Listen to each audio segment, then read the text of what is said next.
The Blue Jackets have gotten ahead of some of their offseason work a little early by signing Yegor Chinakhov to a one-year contract extension for $800,000. That will be his cap hit. It is a one-way salary, so even if he gets sent to Cleveland, that will be what he's making for the year.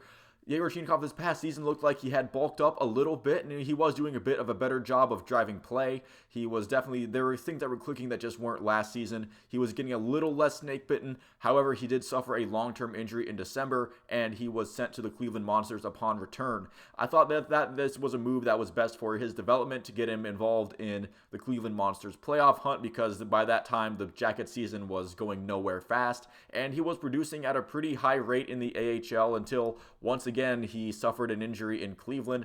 I think this deal shows that Yegor Chinakhov is putting a lot of belief in himself. This is a one-year deal for a pretty low salary. This is near minimum, so I think this is Yegor Chinakhov thinking that he can really make an impact on the main roster next season and really show the organization that they should invest a lot of money into him long term. I think he could have gotten a longer extension with maybe a little more money, but longer extension for a lot less than what Chinakhov thinks he's capable of putting up. So this is pretty low risk. He is still waiver exempt next season, so the organization can send him up and down to, from the Columbus to Cleveland without having to worry about any other team snagging him up. And either way, Yegor Chinakhov is making the money on his deal either way, because, again, it is a one-year contract.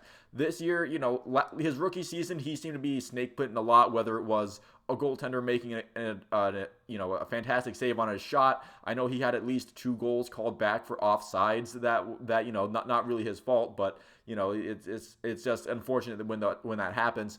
And this season, he definitely, again, he looked a bit like he had been hitting the weights during the offseason. He definitely wasn't getting bumped off the puck nearly as easily. He was doing a better job of creating plays both for himself and for his line mates around him. So he was definitely on the upswing until that injury occurred, and sending him to the Cleveland Monsters, again, I do think that was more of a development thing, because he definitely could have a spot on this NHL roster if it wasn't for his current injury, because the team that the Blue Jackets are icing is essentially half minor leaguers anyway. So he could definitely be on the main roster if he was available to be there. And again, they probably would have still kept him down there just for his development and him getting some experience being on a team that is playing for something at the moment.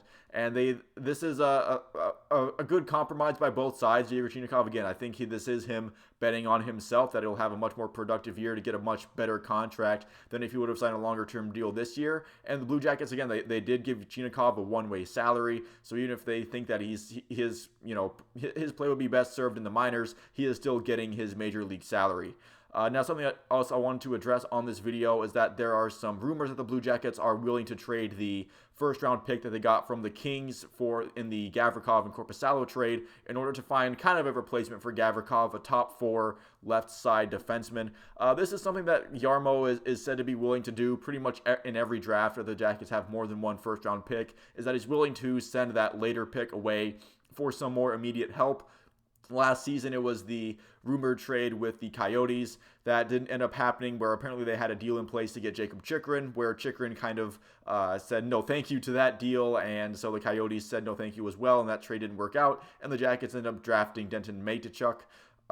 Again, I probably tore apart that name, but oh well. And the year before that, the Jackets did trade their final first-round pick to Chicago in the Seth Jones trade, but they ended up getting a better one in return, and they also got a first-round pick the next season. So I wouldn't call that trading a first-round pick away. That was more of a trade up, if anything, than that. But that is something to keep an eye on. I'm not sure who the Jackets would be targeting with that first-round pick. I guess that is really up to Jarmo and the front office, but it is something to keep an eye on as the offseason does come up for the Blue Jackets, and as that draft gets closer and closer. We'll see if they actually make that move, or if something happens where they would say they'd rather keep that pick, or they have someone slated for the later first round that they think could really impact them in a couple years. Who knows what they do with that pick, and it'll be interesting to see what they end up actually doing when the draft does roll around. So thank you all for watching this video. If you made it this far into it, I'll see you at the next one.